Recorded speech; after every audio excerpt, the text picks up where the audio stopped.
Your Excellency, President Baram Saleh, Excellencies, Your Eminence, ladies and gentlemen, distinguished participants, our Yazidi brothers and sisters.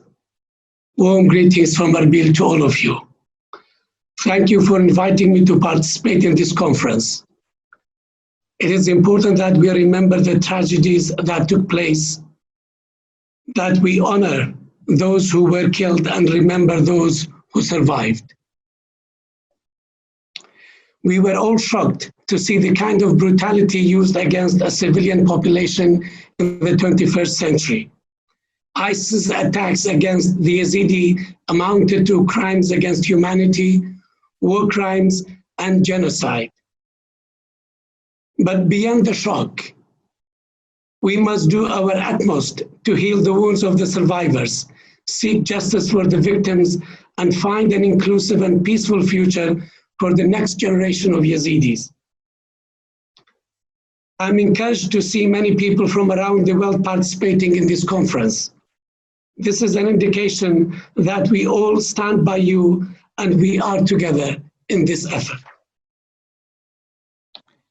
It's important for the crimes committed by ISIS to be documented and recognized in order to ensure that this kind of hate and brutality will not be repeated, and to ensure the perpetrators are held to account.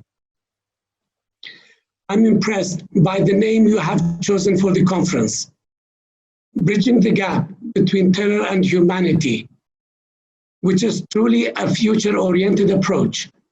I commend you on choosing this theme for the conference, which shows that we are ready together to begin a new chapter, while never forgetting what has passed or the burden of pain that the Yazidis continue to carry today.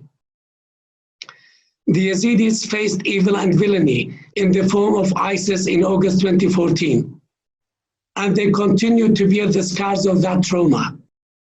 Fortunately, today the Yazidis see goodwill from the international community, support from the people and government of the Kurdistan region, and a desire from everyone for their community to be able to return to their beloved homes and villages in Sinjar. This conference is important and timely, not only because it marks a somber anniversary, but also it helps us to together prioritize and identify the areas of need, whether humanitarian, legal, social, economic, or political. It's true that all the people of Iraq suffered at the hands of ISIS terrorists, but some communities were singled out and bore the brunt of this tragedy and the savagery. No one can deny the fact that the Yazidis have suffered the most through the executions, abductions, sexual enslavement, and destruction that they faced. The Christians, Shabak, and others also faced genocide, displacement, loss of livelihoods, and destruction of their homes. Their anguish remains fresh. For both the Yazidis and Christians, returning to their homeland in Sinjar and in the Nineveh plain is a key demand. We need to address their needs in terms of humanitarian assistance, mine clearance, delivery of services, and reconstruction so they can look forward to a better future. We admire the Yazidi community's resilience, which has helped the people of this ancient faith and culture to survive over the centuries through bravery, unity, and a total commitment to their beliefs and traditions. But the trauma of genocide is a heavy burden that needs care and time to overcome. There is a lot more that needs to be done, such as providing psychosocial support to the victims of abduction and enslavement, and to those who witness their loved ones being killed and injured. There is a need for moral support, as well as providing material assistance, but most importantly, providing a sense of partnership, that the Yazidis are equal partners in this country and they deserve a better life and a better future. The Yazidis have an expectation from all of us from the Kurdistan region, from the federal government in Baghdad, and from the international community. We all need to focus on their needs and to be ready to address them. We still have a large number of Yazidis missing. 1/3 of the Yazidis are in IDP camps in the Kurdistan region. Their homes, villages, and the city of Sinjar are destroyed and strewn with bombs and mines. More than 80 mass graves have been found, and that need to be exhumed and proper burials carried out for those who were killed. We need to address the Yazidis' immediate needs, but also ensure they have a long-term, sustainable and secure future ahead of them. We all know that prior to ISIS attacks, the political process in Iraq was going the wrong direction. After the withdrawal of the US forces from Iraq, the then Prime Minister of Iraq started to take action regardless of the consequences. We saw peaceful demonstrations in Anbar province, in Fallujah and Ramadi, where people were asking for security, safety, better services and inclusion in the political process. All legitimate demands, but these legitimate demands from peaceful protesters were responded to militarily. This is one example of how sectarianism and political exclusion helped ISIS to emerge. The sectarian-led government in Baghdad marginalized and excluded the Sunni community and started to take action against the Kurdistan region. We saw an army that was supposed to be Iraq's national professional military, heavily armed by the United States, failing to fulfill its obligation to defend all the people of Iraq and all the territory of Iraq. These political and security mistakes were costly for Iraq, and we must all learn the lesson before we can start on building a new chapter in the life of the Yazidis and the entire population of Iraq, regardless of their ethnic or religious backgrounds. We in Kurdistan region believe in true and genuine partnership. We also believe in sharing power, but also in devolving power. That's why we also support the calls for establishing a province in Sinjar for the people of Sinjar to manage their own affairs and to be in charge of their own affairs. The same thing goes to the Christian community in the Nineveh Plain when they ask for an autonomy. We in Kurdistan region support this approach. We support calls that lead to sharing power, sharing wealth, and devolving power to local communities. A large number of the Yazidis who were abducted have been found or rescued, but there is yet a significant number who are still missing. This is an issue we need to work on together, to share intelligence and information on their whereabouts so that we can bring all of them back to the embrace of their families. At the same time, we need to provide healthcare, psychological assistance, and social support for their victims and their families to prepare the ground for their reintegration into their communities. We know that this is an exceedingly difficult task, but this is a must and something that with the right resources can be done. When we talk about missing women and children, we also talk about serious problems. Children who have been born to ISIS fathers. This is a problem in itself, and that has been an obstacle in the face of many of these women to come back to their families and to register these children. Therefore, we need to work together to address this socially, religiously, administratively, and politically. But we have to find the right environment, legally as well, to make sure that these children will have a future. It's not their fault to be judged by the crimes of the people who have committed such kind of brutality. We also need to work together to support the communities that 6 years later are still displaced. While the Kurdistan regional government has done its best to provide water, electricity, education, and healthcare services to all the displaced and refugees, it is not enough. Every child deserves the best education and opportunities for success. Every mother deserves to know that her family is healthy and kept safe.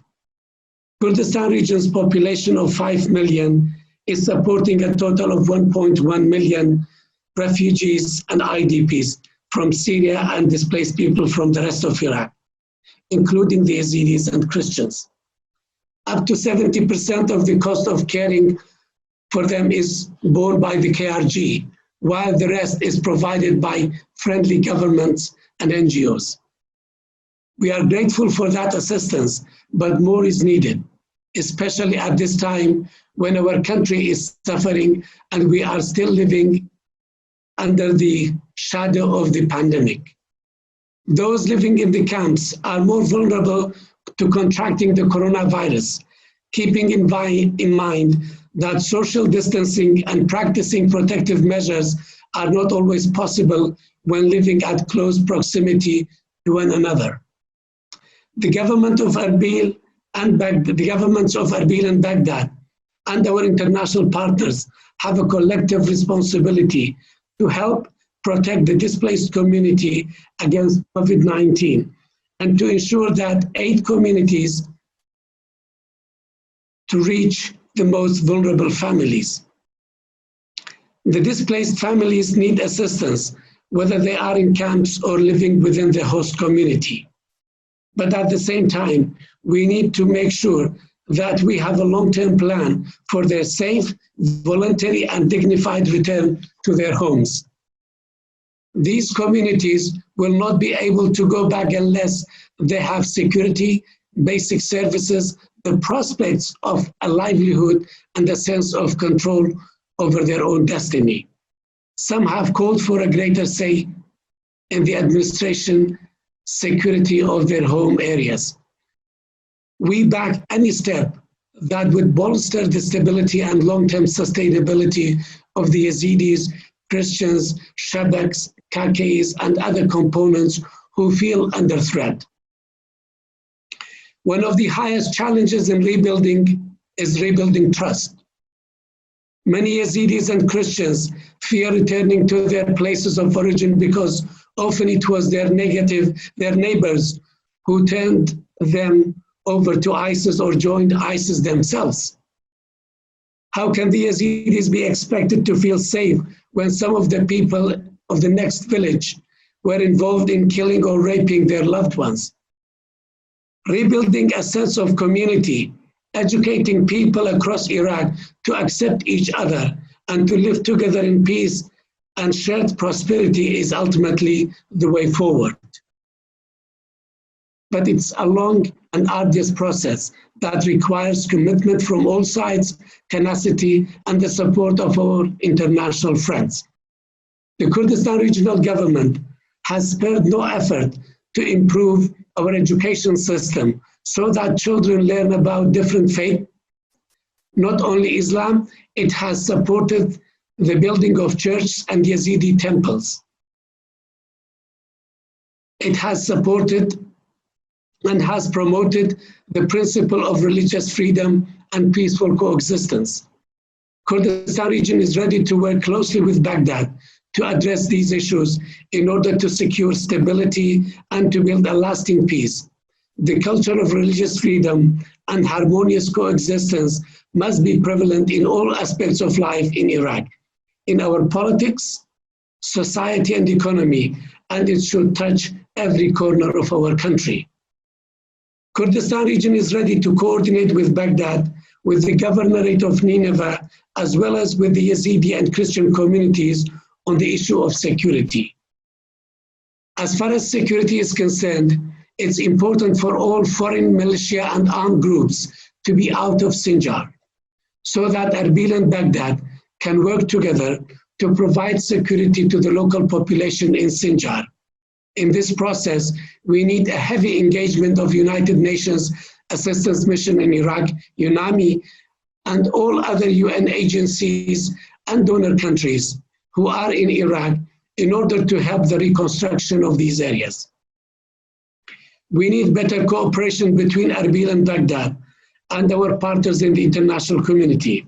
It's important here that we thank the United States, France, Germany, and the United Kingdom, and all the members of the global coalition to defeat ISIS, who have helped and supported the Yazidis, the Christians, and Iraq as a whole. Without the coalition, the Peshmerga and the Iraqi security forces would not have been able to bring the territorial caliphate to an end. Now, we need our international partners to work with us to ensure the political process in Iraq is on the right track, and that the Peshmerga and Iraqi forces work in lockstep to eradicate ISIS from disputed territories. Cooperation between Erbil and Baghdad, as well as the United Nations and the coalition, is critical to addressing the needs of the Yazidis and their aspirations. Many communities in Iraq have suffered genocide over the decades. Whether you are a victim of Saddam Hussein's Anfal genocide 3 decades ago, or a Yazidi who was the casualty of ISIS crimes, you seek justice and accountability.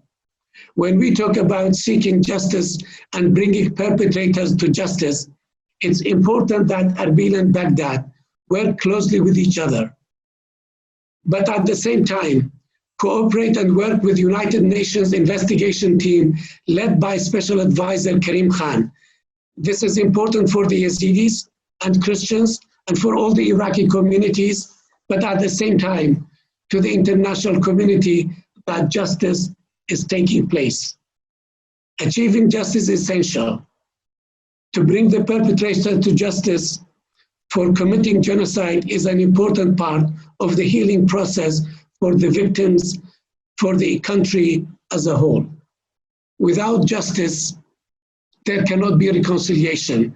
And without reconciliation, we are doomed to live in suspicion of each other. In conclusion, ladies and gentlemen, as we mark this somber 6th anniversary of a monumental tragedy, we must acknowledge that not enough has been done to support the Yazidi community. About 100,000 Yazidis have left Iraq altogether since 2014, and about 360,000 Yazidis have been displaced. To ensure they can return to Sinjar and have a sustainable and bright future in their own country, we must overcome political obstacles, avoid the traps of prejudice, and be tenacious in pursuing justice for the victims and a comprehensive peace for all of Iraq. Thank you very much indeed.